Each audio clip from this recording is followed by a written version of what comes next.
Hey, what's up, guys? We're back with another review of Hawkeye. This one is going to be episode four. It's called Partners, Am I Right? Which, if you watch the episode, you would kind of get why they named it that. It's something that they kind of said and brought up multiple times.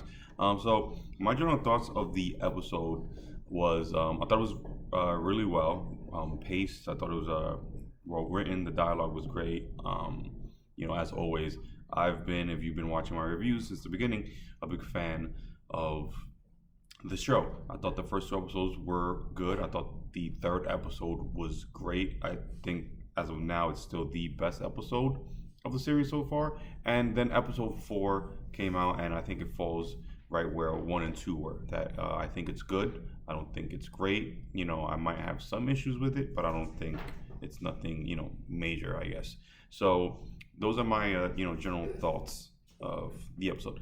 Now I just want to go into, pointing out some things that I saw and certain parts of the episode that I liked and didn't like, and I wanted to kind of focus on those for a little bit. So the standoff, right where episode four starts, that's where episode three ended.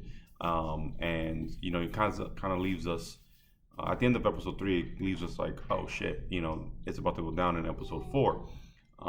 And you kind of saw off episode four right where I left off, but then nothing happens. The tension is immediately de-escalated, and you go into the dining room scene where it has a kind of meet the parents kind of vibe. You have Clint and Kate on one side, and you have Jack and Eleanor on the other, and the parents are kind of just interrogating and questioning Clint and his relationship with Kate and stuff like that, and how they're involved. Obviously, it's not a romantic relationship; it's more of a partner and platonic relationship.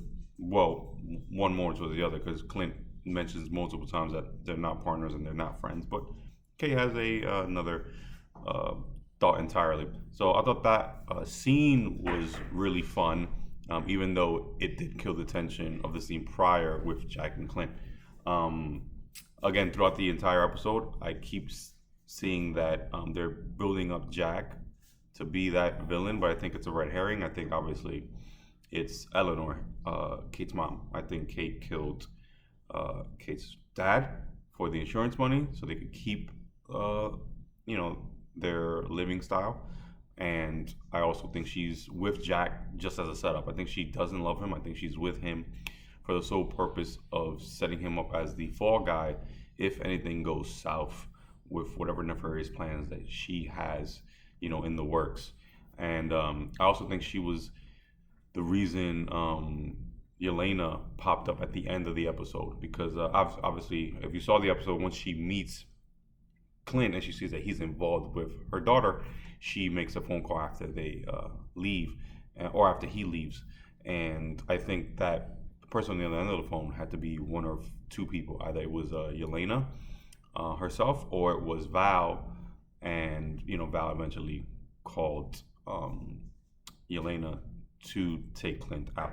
So she called one of two people, which means she's very well connected with very shady people. So there you go. Another thing, Lorna, Clint's wife. When we first met her in Age of Ultron, she just seemed like his wife. She wasn't involved in the government and spying and superhero antics and all that stuff. But as this show progresses, you see that she's more than what she meets the eye. She just seems like a housewife, and does a great job, loves her husband and all that stuff. But she knows German fluently. She knows how to track down information and things like that, and digging. Just her mannerisms when she's talking to Clint. Now, could she have gotten this just by, being married to a spy for all these years? True. The learning German, I think that might have been trained. She might have been trained for that before. Because why would he specifically teach her German? Why not any other language?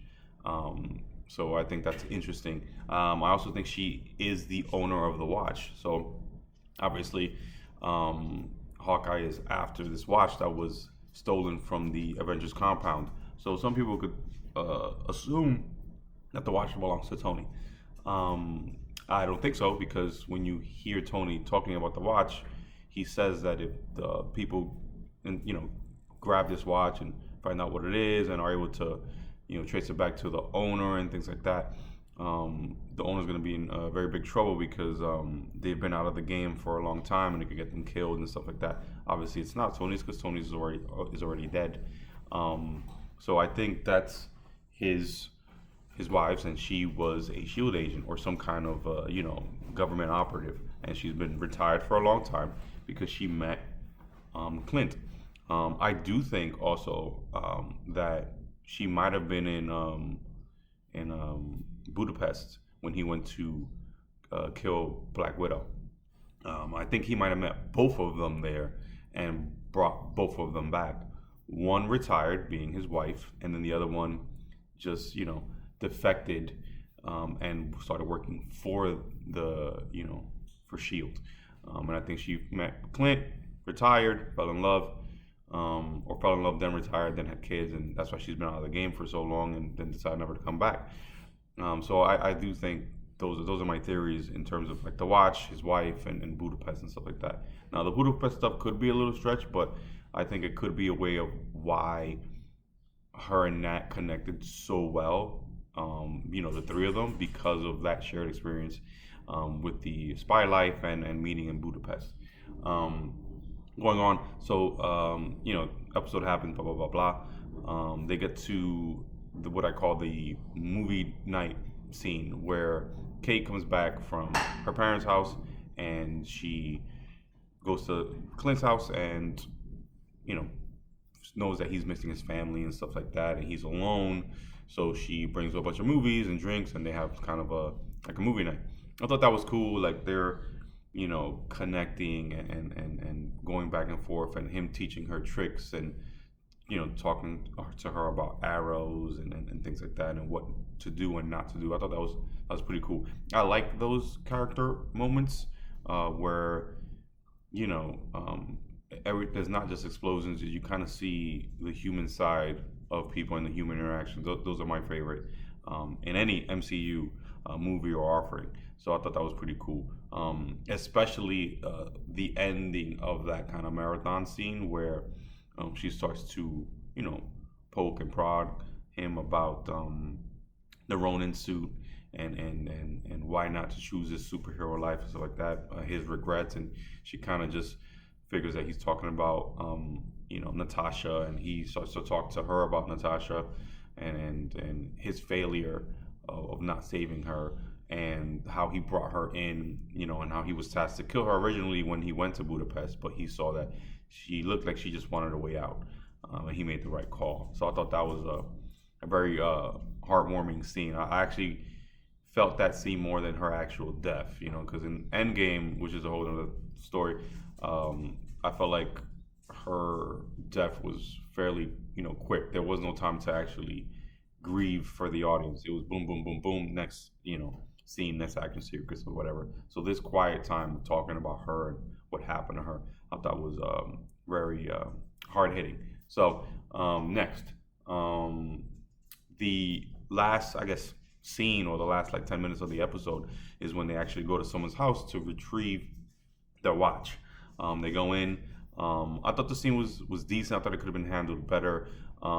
Kate walking into the apartment and not knowing what the things on the walls were that had like alarms, or dot or red flashing lights is astounding to me because one, she is 20 something years old. You should know what an alarm looks like, and two, she works for a security company. How do you not know what those things are? Those things should have been taken out immediately. Well, she took out two, not three, and then got out of there when she retrieved the watch. Also, the whole hit list of Clint's family just being there for no reason, I thought was very plot convenience. But again, that's nitpicking. The fight outside on the rooftop when Clint is getting ambushed, and then Maya, which is known as Echo. I don't think they mentioned her name Echo yet in the show, but Maya or Echo pops up in the apartment because she's the owner of the apartment, and so it's fighting with Kate, and then they kind of end up all on the roof with Clint, and it's kind of like a four-way fight. I thought that was pretty cool. You're kind of at the edge of the seat because they're on the rooftop, and any one of them could fall, and none of them have abilities to survive a fall. So that was kind of intense. Now, the reveal of Elena I thought was a little underwhelming, just because the way it kind of played out, I was just like, this should have been a different way, at least in my opinion, of her reveal. Her being on the show, regardless, is exciting just because she's an amazing character, and we've only gotten one kind of time of seeing her, which was in the Black Widow movie. So I thought the episode was pretty good, and again, some nitpicks, but nothing that would make me say it was a bad episode. Again, I still think episode 3 is the best so far in this series. Now, episode 5 comes out in a few days, and they said that one is the episode to watch. They said that one's the episode that breaks the internet. That's the term that everyone's beating to the ground now. But I believe them. If rumors and things are to be believed, it's the episode to watch. So check out this review, like, share, subscribe, and then check out Hawkeye episode 5, and then my review that comes out after. Peace.